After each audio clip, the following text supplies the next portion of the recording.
Welcome back to Inside Biology. I'm so excited to have you here again as we dive deep into the fascinating world of life sciences. Whether you're a student, a curious mind, or a fellow biology enthusiast, there's something here for everyone. Today, we're unraveling the building blocks of life. Proteins. We have already discussed what are protein made up of. Now in this video we are going to discuss the levels of organization of proteins. Here we will discuss the primary structure of protein, secondary protein, tertiary protein, and the quaternary structure of protein with examples. First one is the primary proteins.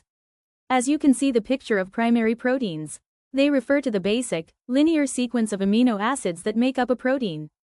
This sequence is determined by the messenger RNA. It is very crucial because it dictates the protein's three-dimensional shape and ultimately its function. Changes in the primary structure. Even a single amino acid alteration can significantly impact the protein's ability to perform its designated task. Some examples of primary protein are insulin, which is a hormone whose primary structure is a linear 2-polypeptide chains. First 6-amino acid chain in hemoglobin is also linear primary protein. Next is the secondary structure of protein. Secondary protein structure refers to localized folding patterns within a polypeptide chain, stabilized primarily by hydrogen bonds between backbone atoms. The two most common types are the alpha helix, which is a coiled structure, and beta sheet, which is a zigzag, pleated strand.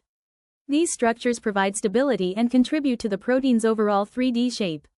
An alpha helix is a coiled, right-handed spiral structure where the polypeptide backbone forms hydrogen bonds between every fourth amino acid. While a beta sheet is a sheet-like structure formed when multiple polypeptide segments lie side by side, connected by hydrogen bonds.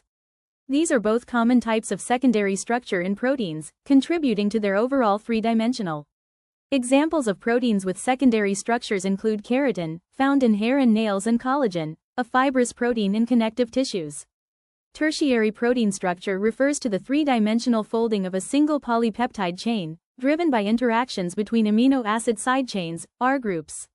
These interactions include hydrogen bonds, ionic bonds, hydrophobic interactions, van der Waals forces, and disulfide bridges, which we have already discussed. Examples of proteins with complex tertiary structures include enzymes, antibodies, myoglobin, and hemoglobin. Next, the quaternary structure refers to the arrangement of multiple polypeptide chains into a single functional protein complex. As you can see in the picture, the tertiary proteins has a single polypeptide chain, while quaternary protein are made up of two polypeptide chains. Examples are hemoglobin, a tetrameric protein in red blood cells that binds and transports oxygen cooperatively. Tetrameric means it, made up of 4 polypeptide chains. 2 alpha and 2 beta chains. DNA polymerase have multiple subunits working together for DNA replication. Antibodies are composed of 2 heavy and 2 light for antigen recognition.